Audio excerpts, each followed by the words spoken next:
China berencana membatasi investasi perusahaan Amerika Serikat di sektor teknologi, terutama AI, dengan mewajibkan persetujuan pemerintah guna melindungi kepentingan strategis dan mencegah alih teknologi ke pihak asing.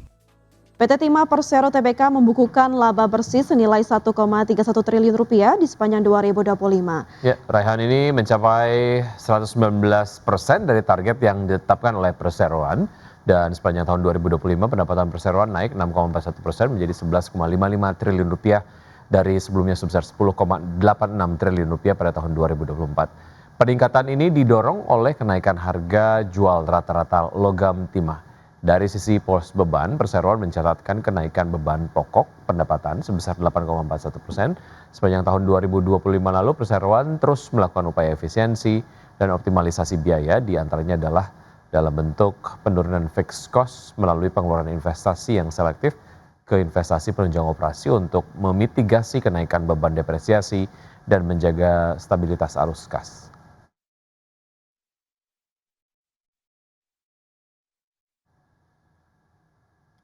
Ya, RUPS tahunan PT Medika Loka Hermina Tbk menyetujui pembagian dividen sebesar 207 miliar rupiah untuk tahun buku 2025. Ya, dividen ini setara dengan 48% dari laba bersih yang dibukukan perseroan di sepanjang 2025.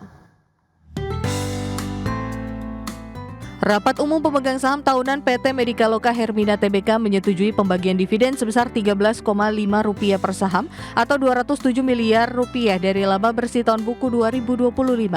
Dividen ini setara 48% dari laba bersih yang dibukukan perseroan sepanjang 2025.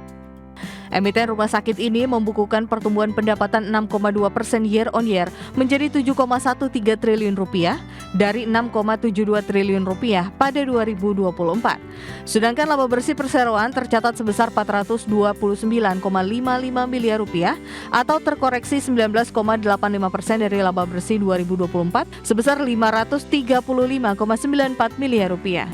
Sementara itu untuk tahun 2026 perseroan menargetkan pertumbuhan pendapatan 2 digit dari realisasi 2025. Untuk kinerja bottom line, paling tidak tahun ini perseroan bisa mencatat kinerja pertumbuhan dan diupayakan bisa naik 2 digit. Sementara untuk alokasi belanja modal, perseroan memfokuskan pada kualitas pengembangan. Perseroan menyatakan tahun ini perseroan akan fokus mengutamakan pasien non-BPJS Kesehatan. Berbagai sumber IDX Channel.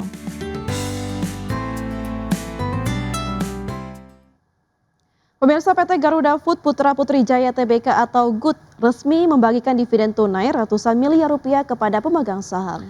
Ya, keputusan ini diambil dalam rapat umum pemegang saham tahunan yang digelar Kamis 23 April 2026. PT Garuda Food Putra Putri Jaya Tbk atau GUT resmi membagikan dividen tunai ratusan miliar rupiah kepada pemegang saham.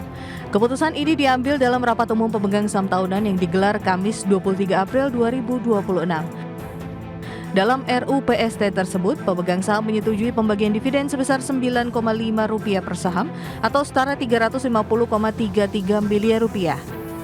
Jumlah ini merepresentasikan sekitar 50,9% dari laba bersih tahun buku 2025 yang mencapai Rp688,65 miliar. Dividen akan dibayarkan pada 20 Mei 2026 kepada pemegang saham yang tercatat namanya per 6 Mei 2026. Sepanjang 2025, Garuda Food mencatatkan penjualan sebesar Rp13,1 triliun atau tumbuh 7,2% dibandingkan tahun sebelumnya. Segmen makanan dalam kemasan menjadi penopang utama dengan kontribusi hampir 90% dan tumbuh hampir 10%. Penjualan domestik masih dominan dengan kontribusi 97,2% didorong penguatan distribusi serta permintaan produk yang stabil. Kinerja positif perusahaan juga didukung inovasi produk, pengembangan distribusi, transformasi digital, dan efisiensi operasional.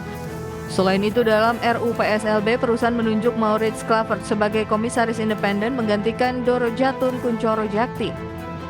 Langkah ini diharapkan memperkuat tata kelola perusahaan dan menjaga daya saing jangka panjang. Berbagai sumber IDX Channel. Menteri Koordinator Bidang Perekonomian Erlangga Hartarto memprediksi ekonomi Indonesia di kuartal 1 2026 tumbuh mencapai 5,5%. Ya, hal ini ditopang oleh sejumlah faktor, mulai dari konsumsi rumah tangga hingga penyaluran tunjangan hari raya atau THR. Dalam konferensi pers realisasi investasi triwulan pertama tahun 2026, Menteri Koordinator Bidang Perekonomian Erlangga Hartarto memperkirakan pertumbuhan ekonomi pada triwulan 1 tahun 2026 bisa mencapai di angka 5,5%. Meski masih menunggu rilis resmi dari Badan Pusat Statistik, pemerintah optimis pertumbuhan ekonomi awal tahun sangat kuat yang ditopang oleh konsumsi rumah tangga, momentum Ramadan dan Idul Fitri hingga penyaluran tunjangan hari raya atau THR. Terlebih di triwulan yang sama, pemerintah memberi berbagai stimulus ekonomi sebesar 809 triliun rupiah yang dipandang mampu mendongkrak perekonomian secara nasional. Bahwa pertumbuhan di kuartal pertama secara fundamental relatif baik dan angkanya kalau tidak ada protes ya lebih besar sama dengan 5,5%. Kita penting untuk menyampaikan hasil yang positif karena ini kita sudah masuk pada kuartal kedua dan kuartal kedua tentu kita akan mencari berbagai hal yang bisa menopang pertumbuhan kembali, antara lain tentu pembayaran gaji ke-13 di bulan Juni dan juga.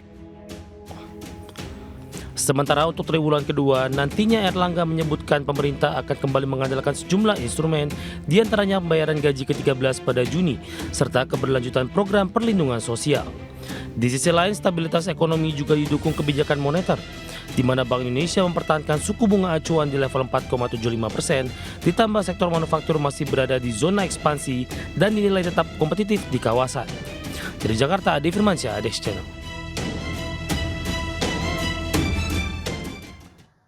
Ya, pemerintah resmi menerbitkan surat keputusan bersama atau SKB 2 Menteri untuk memangkas hambatan perizinan lahan guna mempercepat pasokan rumah subsidi bagi masyarakat berpenghasilan rendah atau MBR.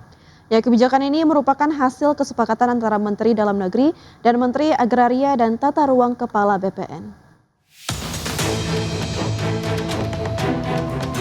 Menteri Dalam Negeri Tito Karnavian dan Menteri Agraria dan Tata Ruang Kepala BPN Nusron Wahid sepakat untuk bersama-sama menerbitkan surat keputusan bersama atau SKB percepatan pasokan rumah subsidi bagi masyarakat berpenghasilan rendah atau MBR. Kebijakan ini merupakan hasil kesepakatan dua menteri untuk memangkas hambatan perizinan lahan guna.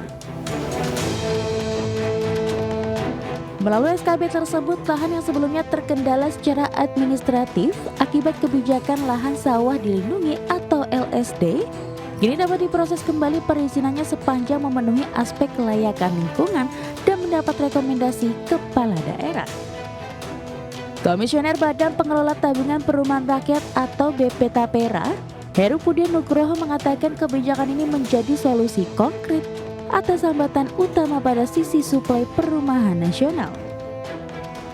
Heru menilai langkah strategis ini memberikan kepastian hukum bagi pengembang untuk segera melakukan konstruksi di lahan-lahan yang sebelumnya berstatus mandek secara perizinan. SKB percepatan suplai rumah subsidi ini sekaligus menjadi katalisator untuk mengejar target program pembangunan 3 juta rumah yang menjadi agenda strategis nasional, di mana penyelesaian kendala perizinan diharapkan mampu mengerek volume pasokan rumah subsidi secara signifikan guna merespon tingginya angka backlog hunian di berbagai wilayah Indonesia. Berbagai sumber, IDX Channel.